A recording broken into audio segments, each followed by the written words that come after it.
Governor Wallace, I'd like to ask you a question in the economic area.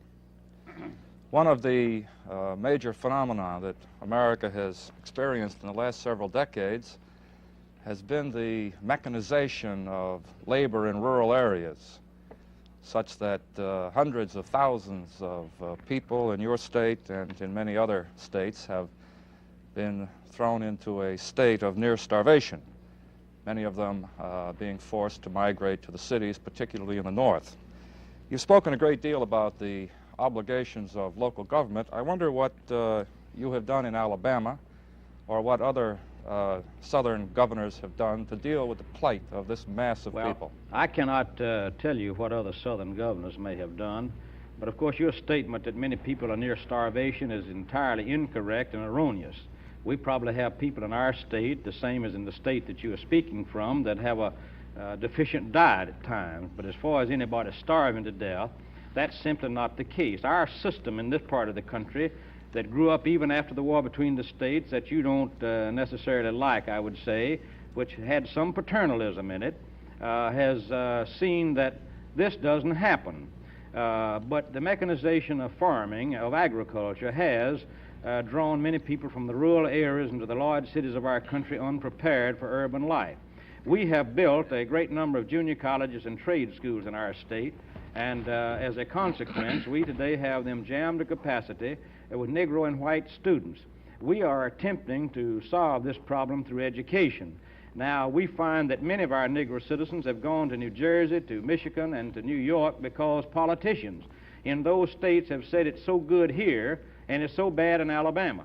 But we find that many of them who went there came back and said it's a lot better in Alabama than it was there. Well, Governor, I certainly... How many came back? I certainly am an advocate of higher education, and I commend you for the building of junior colleges, but that doesn't do much to ease the plight of families who have no jobs. Now, Well, I noticed 2 weeks ago that Justice Hugo Black of the Supreme Court ordered the state of Alabama to restore 20,000 children to the public welfare rolls there. Yes, sir. And there are many other reports from southern areas that Well, people are in a state of severe malnutrition bordering on starvation. Well, that's not correct. I would like to invite you gentlemen to come down and see for yourself, and you will say what many have said when they got here, that we've just been misled. Now, well, there are a number of commissions that have gone down and have reported to the Congress and to the American people quite to the contrary.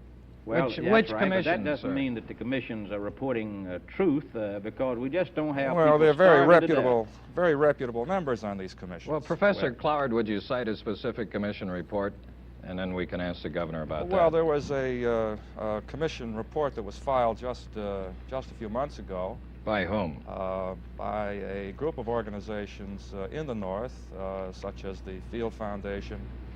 The commission was headed by Mr. Leslie Dunbar, formerly of the Southern Regional Council, and it was supported by a number of foundations, governmental organizations, and private individuals. And they had doctors who examined the condition of children, and very reputable physicians who had no particular stake in condemning the South unnecessarily. Well, this exists where you have poverty, not only in Alabama and the South, but it exists in New York. Well, it does exist New in Jersey. Alabama, sir? Is that what you're saying now? I'm saying that what you're saying, you get the commissions to study Alabama, but where did the rioting and where did the breakdown of law and order come because they said conditions were intolerable? It wasn't in Alabama. We didn't have any breakdown of law and order. We didn't have any rioting. Nobody said anything about rioting. It was a question I know you about didn't say anything poverty, about Governor. rioting, but they say that Well, the my cause question of the was about- riots came because of poverty. My question was And about the lack- economic policy.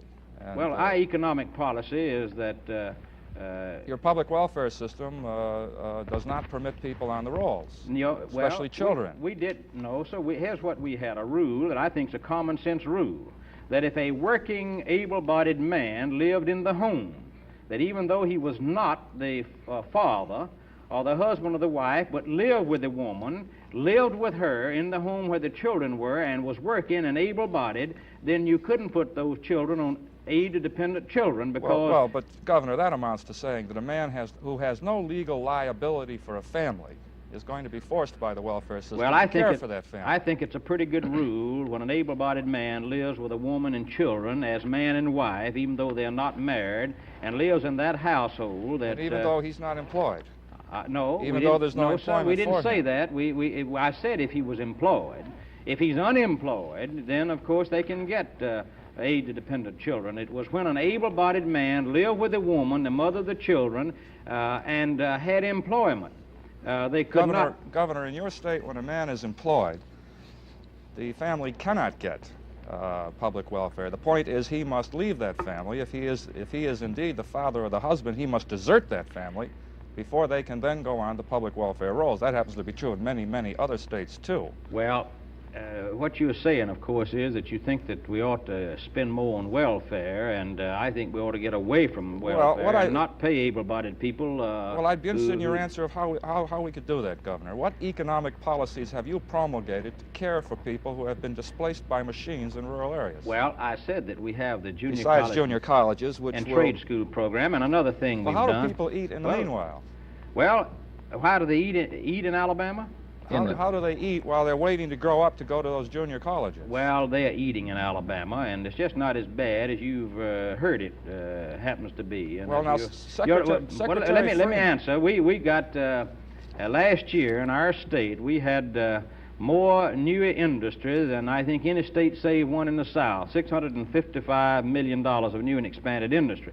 We haven't had the non-white unemployment problem in Alabama that you have in the FEPC states.